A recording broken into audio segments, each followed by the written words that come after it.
इस्लामाबाद में संजानी toll plaza के करीब पीटीआई के कैदियों की 3 वैन्स पर हमला। आईजी इस्लामाबाद के मुताबिक 18 से 20 मुल्जिमान ने कैदी वैन्स पर हमला किया। हमलावरों में एमपीए का बेटा भी शामिल है। हमारे नुमाइंदे आलिजा हमारे साथ मौजूद हैं, उनसे इस बारे में तफसीलात जानेंगे। आलिजा, बताइएगा क्या डिटेल सामने आ रही है?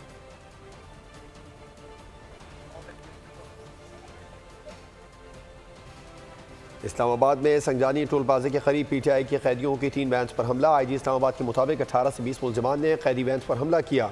हमलावरों में एमपीए का बेटा भी शामिल है। आईजी इस्लामाबाद ने तस्दीक की है कि तमाम कैदियों को दोबारा गिरफ्तार कर लिया है। वैन्स में अटक जेल से पेशी के लिए लाए जाने वाले कैदी भी सवार थे। डिप्टी ब्यूरो चीफ अली शेर हमारे साथ मौजूद, उनसे बात करेंगे। अली शेर, पुलिस क्या बता रही है इस बारे में?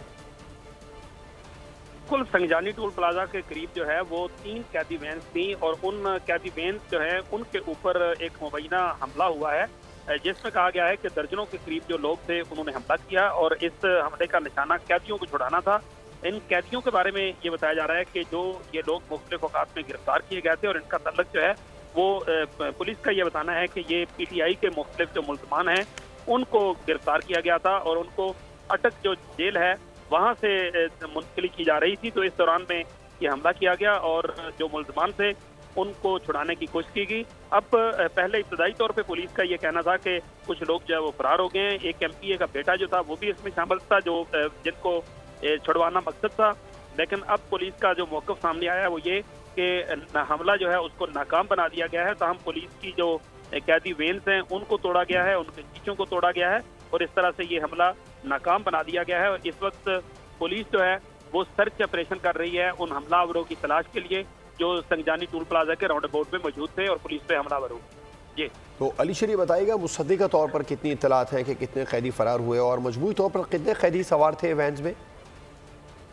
जी बताया जो जा रहा है अभी, क्योंकि 3 जो कैदी वैन्स हैं उनके बारे में बताया जा रहा है कि उन पे हमला हुआ है। तो ये तकरीबन 150 के करीब जो है वो तादाद बताई जा रही है कि मुख्तलिफ जो 3 गाड़ियां हैं उन पे जितने तादाद में लोग थे। लेकिन ज़ाहिर ये अब जब तक वो डेटा या रिकॉर्ड पुलिस का सामने नहीं आ जाता या पुलिस उसको जारी नहीं करती उस वक्त तक तो हतमी तौर पे नहीं कहा जा सकता। लेकिन ज़ाहिर 3 जो कैदी वैन्स है वो बड़ी वैन्स होती हैं और उसमें कुछ भी ना हुआ तो 70, 80, 100 के करीब तो लोग जो है वो जरूर हो सकते हैं, ज्यादा भी हो सकते हैं। लेकिन कम से कम इतने तो इन 3 जिस तरह का इसकी जितनी हजम होता है उसके मुताबिक तो जो है वो इतने लोग जो है वो मुमकिन तौर पर हो सकते हैं।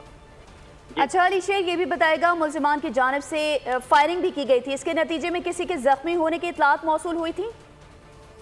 जी अभी तक ये जो फायरिंग की बात है जो इब्तदाई तौर पे पुलिस ने बताई थी कि उन्होंने फायरिंग करते हुए ये सब कुछ किया है और उसके बाद शीशे तोड़े और बाकी चीजें की। तो उसके बाद अभी तक तो पुलिस की तरफ से ऐसा कुछ नहीं बताया गया कि उनके कोई एहलकार जो है वो किसी फायरिंग के नतीजे में जख्मी हुए हैं या इन केस किसी को कोई नुकसान पहुंचा है। अभी तक गाड़ियों के नुकसान के बारे में पुलिस जो है वो ये बता रही है। ताहम अभी तक पुलिस एहलकार जो थे जो इन कैदी वैनों के ऊपर ड्यूटी सर अंजाम दे रहे थे या ड्राइवर्स थे या जो कैदी वैनों के पीछे जो लोग बैठे होते हैं जहाँ पे लॉक किया की कोई इतला पुलिस की तरफ से कम से कम नहीं दी गया। तो अली शेर, हमलावरों में एक एमपीए का बेटा भी बताया जा रहा है, शनाख्त हो सकी इस एमपीए के बेटे की? कौन था ये? जी अभी तक पुलिस जो है वो उनकी शनाख्त जाहिर नहीं कर रही। ताहम पुलिस इतना जरूर बता रही है कि इनमें जो है वो एक एमपीए का बेटा भी शामिल था।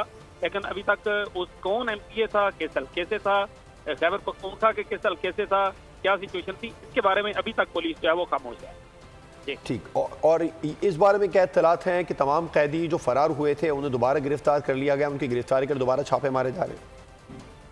जी बिल्कुल, पुलिस का ये कहना है कि उन्होंने दोबारा जो है वो ज्यादा जो है उनको गिरफ्तार कर लिया। लेकिन जो हमलावर थे उनके लिए जो सर्च है वो उस एरिया में किया जा रहा है कि ये लोग जिन्होंने हमला किया था वो कहाँ फरार हुए और उनको गिरफ्तार करने के लिए, हमलावरों को गिरफ्तार करने के लिए जो है वो पुलिस की कोशिशें तेज की गई हैं। ठीक, इस पर पाकिस्तान तहरीक इंसाफ का कोई मौक़िफ़ अब तक सामने आया? जी चूंकि इस वक्त तक तो जो खबर है वो बिल्कुल इब्तदाई सिचुएशन में है और जो भी दावा आ रहा है वो पुलिस की तरफ से ही आ रहा है। तो पीटीआई की तरफ से अभी तक इसके ऊपर जो है वो कोई रिस्पॉन्स के ये क्या हुआ है या क्या नहीं हुआ है, क्या वो मुलव्वस थे इसमें या नहीं थे, अभी तक इसके पीटीआई की तरफ से जो है वो इस बात पे खामोशी है। ठीक है, deputy bureau chief Islamabad Ali शेर हमें तफसीलन आगाह कर रहे हैं। सब्सक्राइब करें और बेल दबाएं ताकि कोई खबर रह न जाए।